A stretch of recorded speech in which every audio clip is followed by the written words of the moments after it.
공항 전체가 분주한 기색이었다. 럭셔리 터미널 곳곳에서는 사람들이 여권을 꼭 쥔 채 빠르게 지나가거나 고가 브랜드 캐리어를 끌고 분주히 움직였다. 그 틈에 모자를 낮게 눌러쓴 상태로 조거 팬츠와 후기 차림을 한 손흥민이 조용히 모습을 드러냈다. 격렬한 시즌을 마친 뒤 드디어 한국으로 돌아오는 길이었으며 이번에는 무엇보다 완벽한 사생활을 원했다. 그래서 퍼스트 클래스 전 좌석을 통째로 예약하기로 결심했다. 그의 이름값을 고려하면 과시나 사치로 오해받을 수도 있었지만 그저 카메라와 기자 팬들로부터 벗어나 오롯한 평온을 누리고 싶었을 뿐이었다. 그런데 그날 저녁 허름한 다이너에서 근무하던 아바는 그가 얼마나 유명한 인물인지 전혀 감을 잡지 못했다. 그 식당은 큰 길가에서 조금 벗어난 곳에 위치해 있어 늘 손님이 적었고 주로 단골 몇 명만 찾아오는 조용한 공간이었다.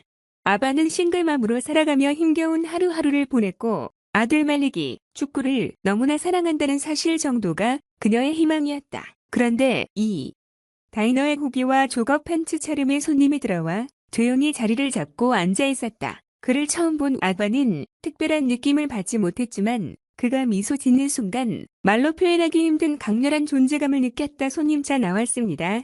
그녀가 차를 내려놓으며 예의상 공손히 말을 건네자 그는 고개를 들어 부드럽게 웃었다. 감사합니다. 그때 아바는 순간적으로 이 사람이 혹시 라는 생각을 하게 되었다. 뭔가 낯익은 모습이었다. 이유는 아들이 벽에 붙여둔 토트넘 호스퍼 포스터에서 몇 번 본 것 같았기 때문이었다. 혹시 실례가 안 된다면 여쭤봐도 될까요? 혹시 정말 손흥민 맞으신가요? 남자는 자연스럽게 모자를 살짝 벗으며 고개를 끄덕였다. 네, 맞아요. 아바는 놀람과 동시에 이런 시골 다이너에 세계적으로 유명한 축구 선수가 앉아있다니 믿기 어려웠다. 그녀는 바로 말리기 떠올랐다. 아들이라면 지금 기절할 것 같았다. 제 아들 말리기.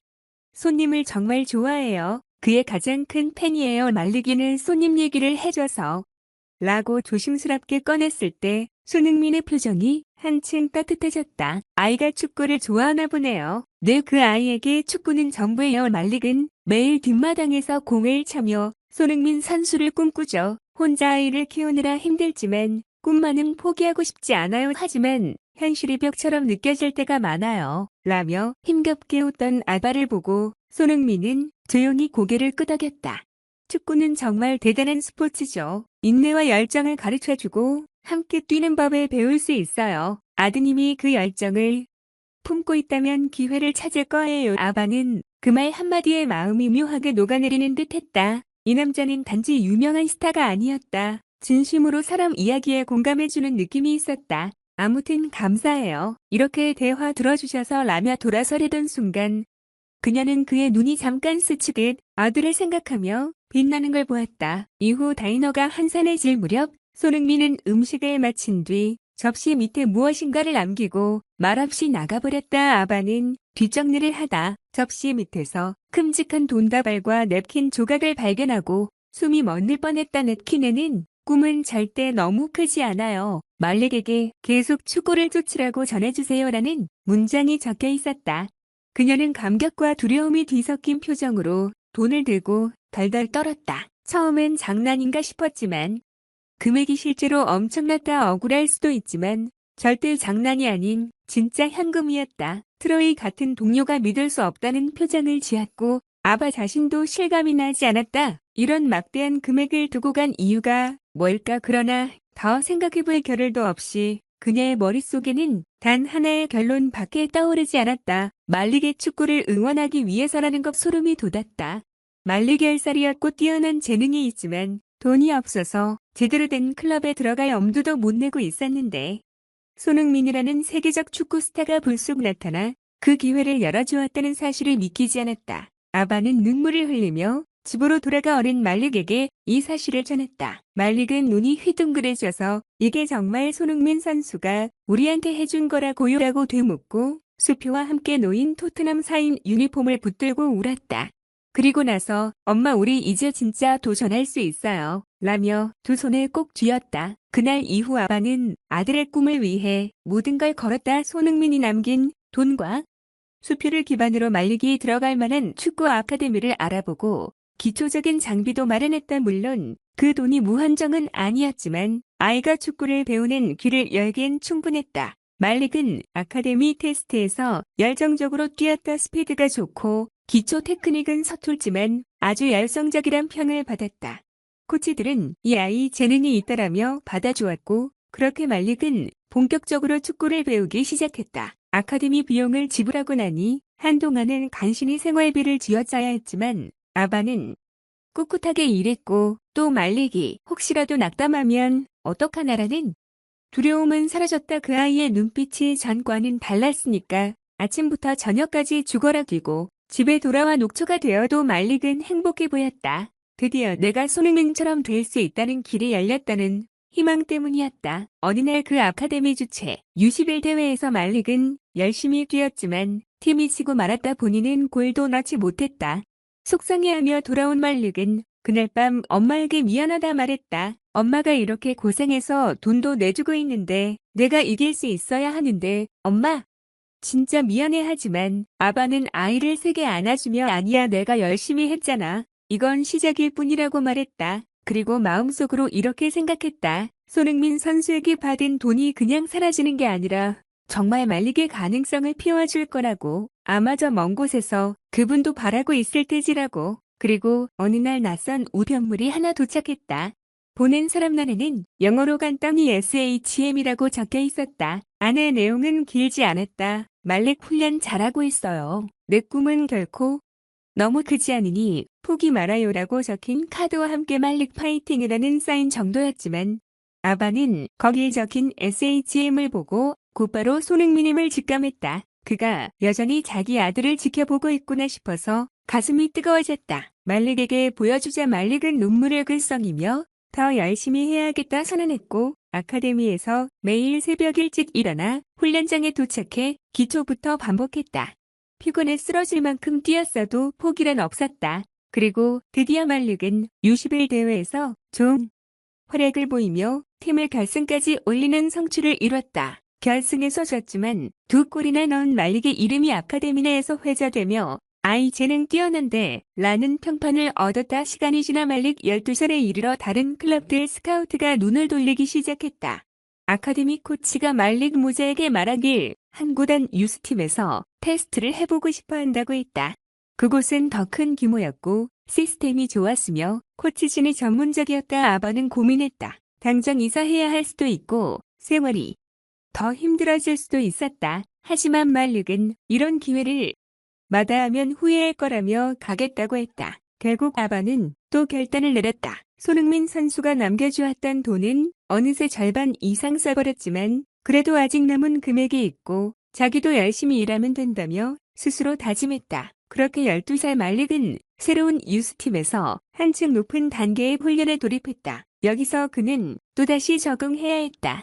기술 좋은 아이들 많았고 심지어 자기보다 나이 T, NG이지만 몇 년 선행 교육받아 기량이 높은 애들도 있었다. 게다가 일부는 가정 형편이 좋아 고급 장비와 영양소 관리까지 받는다. 말릭은 가정이 빈약하니 기본만 하며 몸을 혹사했다. 그러자 자주 감기 몸살에 걸리기도 했지만 오기가 생겨 포기하지 않았다. 어느 날 훈련 중 만난 아이 리키가 좀 불량스런 태도로 말릭을 도발했다. 들리는 소문으로 내가 손흥민 지원받았다며 잘난 척하느라고 비꼬는 툴을 써서 말릭을 곤혹스럽게 했다. 말릭은 할 말이 없어 억울해하면서도 난 그냥 감사할 뿐이라고만 대답했다. 그날부터 리키가 자꾸 거칠게 태클을 하고 말싸움을 걸어왔지만 말릭은 붙잡고 싸우기보단 입 다물고 연습에 매진했다. 시간이 지나며 트레이너와 코치들이 말릭의 인내심과 끈기를 높이 평가했다. 그 아이는 몸은 허약해 보이지만 정신력이 대단해 실제 경기에서도 마인드가 돋보인다라며 인정하자 팀원들도 서서히 태도를 바꿨고 리키조차 어느 날 결정적 승부에서 말릭이 어시스트를 하자 와 내가 없었으면 우리 졌을 거야 라고 털어놓으며 화해했던 시합에서 점점 두각을 나타낸 말릭은 이제 코치들의 관심을 더 받았고 어느새 13, 14살 즈음에 유망주 명단에 올라갔다. 이때 아바는 건강이 좀 나빠져서 일하기 어려워졌지만 아들의 성장에 기뻐하며 어떻게든 버텼다. 어떤 때엔 병원비가 급했으나 클럽 측도 어느 정도 지원해주고 말릭도 HLV라는 별칭의 코치님에게 사정을 말해 일시적으로 혜택받았다. 한편 손흥민은 해외에서 계속 전성기를 구가하고 있었다. 말릭과 아바는 기사로만 그의 소식을 접했다. 그러던 어느 NGYI에게 전화가 왔다. 다니엘이라고 소개하는 남자가 난 손흥민 선수. 축구와 일하고 있다며 근황을 물었다. 말릭은 심장이 터질 듯 기뻐하며 근황을 전했고 상대도 내 손흥민 선수가 너 잘 지내나 궁금해하더라. 언제가 되면 다시 만날 수 있으면 좋겠다고 전해라고 했다. 그 이후 기다렸지만 특별한 만남은 없었고 세월이 흐르며 말릭은 15세 U15 대표 후보로 이름을 올리게 되었다. 이건 큰 사건이었다. 아마 그간 국내 유소년 무대에서 보인 성장세 덕분이었는데 살짝 불안했지만 출중한 스피드와 테크닉으로 코칭 스태프 마음을 사로잡은 것. 15세 U15 대표로 뽑힌 뒤 첫 대회에서 의외의 좋은 활약을 펼쳤고 그 이름이 매체에 등장하기 시작했다.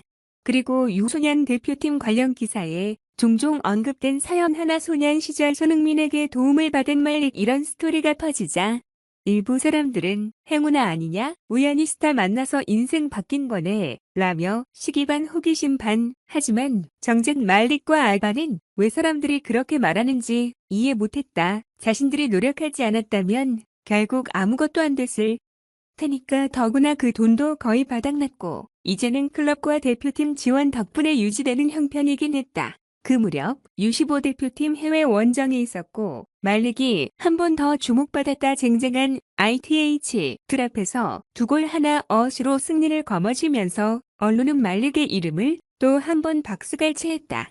그리고 소년이 인터뷰에서 했던 멘트가 화제. 내 꿈은 손흥민 같은 선수가 되는 것. 그리고 꼭 감사 인사를 하고 싶다 라며 눈을 반짝였다. 그 발언이 기사로 뜨자 해외 언론에서도 흥미로운 케이스라며 속칭 페어리테일 스토리로 소개하기 시작했다. 세월이 지나 말릭이 16, 17 한층 기량이 올라 2부 리그 클럽 유스에서 주목받는다. 클럽 간 스카우트 경쟁이 점화되었고 이참에 말릭에게 유럽행 제안이 들어온다. 두려움과 설렘이 교차. 아바는 혼란하지만 결국 말릭 결정대로 하기로 했다.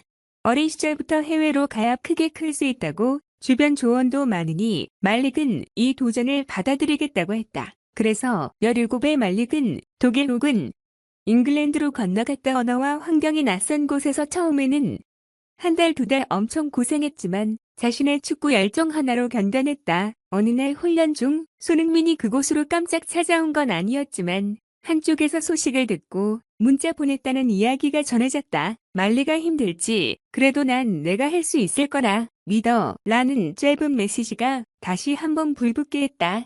이후 말릭은 2년간 거기서 엄청난 발전을 이루었고 팀 내 주요 자원으로 성장. 18세가 되던 많은 클럽이 그를 눈여겨본다. 그리고 드디어 토트넘에 주목받게 된다는 전개가 이뤄진다. 그들은 그가 출신 어렵고 손흥민과 인연 있다는 스토리에 감동했을 뿐 아니라 기량 자체도 꽤 좋다고 판단했기 때문에 그를 테스트하자고 결정하다. 말릭은 테스트 매치에서 좋은 활약을 펼쳤고 결국 토트넘 U21 계약을 맺게 되었다. 계약식 때 말릭은 꿈같은 순간이라며 어쩔 줄 몰랐다. 혹시 손흥민 선수가 직접 축하해주러 오나 하고 기대했으나 손흥민이 경기 일정으로 바빠 모셨고 대신 다니엘이 나와 사인을 지낸 이로써 말릭은 공식적으로 토트넘 유스가 되었다. 프로에 한 발 다가선 것이다. 몇 주 뒤 토트넘 1군 훈련장에 초청받아 말릭이 견학을 왔는데 거기서 비로소 손흥민을 만나게 되었다. 손흥민은 반갑게 웃으며 말릭을 와라가놨다. 그렇게 컸네. 어느새 날 따라잡으려는 거야. 말릭은 거의 울먹이며 선배 고맙습니다. 정말로 이렇게까지 왔어요. 손흥민은 그 이야기를 들으며 오히려 내 의지와 내 엄마의 사랑이 만든 거지 나야 그냥 도움이었어라며 겸손을 보였다. 그리고 둘은 짧게 볼 컨트롤을 주고받고 슈팅도 해보았다. 현장에 있던 코치진도 놀라운 거 따뜻함을 느꼈다. 세계적 스타가 소년에게 장난치듯 코칭하는 모습은 영락없는 형제 같았다. 그 후 말릭은 U21 토트넘에 정식 합류해 매일 훈련하며 점점 역량을 쌓아갔다. 19세 FA컵 경기에서 교체 출전이 주어지고 심지어 손흥민과 한 템포도 뛰게 되는 장면이 중계로 잡혔다. 중계를 보던 아빠는 집에서 숨죽이며 눈물을 흘렸다. 세상에 내 아이가 진짜로 손흥민과 한 팀에서 뛰고 있다. 모든 순간이 끝내주는 기적이었다. 물론 여정은 계속된다. 말리기. 아직 EPL 주전으로 자리 잡으려면 경쟁이 치열하고 또 부상 위험도 도사린다. 하지만 그 아이는 흔들리지 않는다. 왜냐하면 인생 전체가 기적이었고 한때 낡은 다이너에서 만난 한 남자의 따뜻한 손길이 모든 걸 바꿔주었다고 믿고 있기 때문이다. 이제 말릭은 더 큰 꿈을 품는다. 언젠가 국가대표로서 손흥민과 나란히 그라운드를 누비고 싶다는 것, 그리고 엄마에게 더 나은 삶을 안겨주고 싶은 것, 그리고 언젠가 내가 받은 도움을 다른 이에게 돌려주고 싶다는 결심을 하게 된다. 이렇듯 긴 이야기는 마침내 해피엔딩으로 향하고 있지만 실은 그 끝이 시작이기도 하다. 나중에 만약 손흥민이 은퇴하기 전 말릭과 함께 국가대표 유니폼을 입게 된다면 전 세계는 다시 한번 그들을 주목할 것이다. 어떤 언론은 쓰겠지. 이건 영화보다 더 드라마틱한 이야기 아니냐고. 그것이 바로 한 번의 작은 선행이 어떤 소년과 그의 엄마의 운명을 송두리째 뒤바꾼 일이었다. 그리고 그 소년은 다시 선행을 이어가며 더 큰 선수가 된다. 우리는 이런 이야기를 통해 깨닫는다. 꿈은 절대 너무 크지 않다는 사실을, 그리고 누군가가 내민 손이 단순한 실패가 아닌 서로를 성장시키는 마중물이 될 수 있다는 사실을. 시간이 흘러도 사람들은 이 전설 같은 일화를 입에 담을 것이다. 어두운 밤 비 내리던 낡은 다이너에서 수첩과 돈을 남기고 떠난 축구 스타, 그리고 그 돈을 받아 꿈을 현실로 만든 소년의 가족 모두에게 이 이야기는 늘 기적처럼 기억될 것이니 말이다.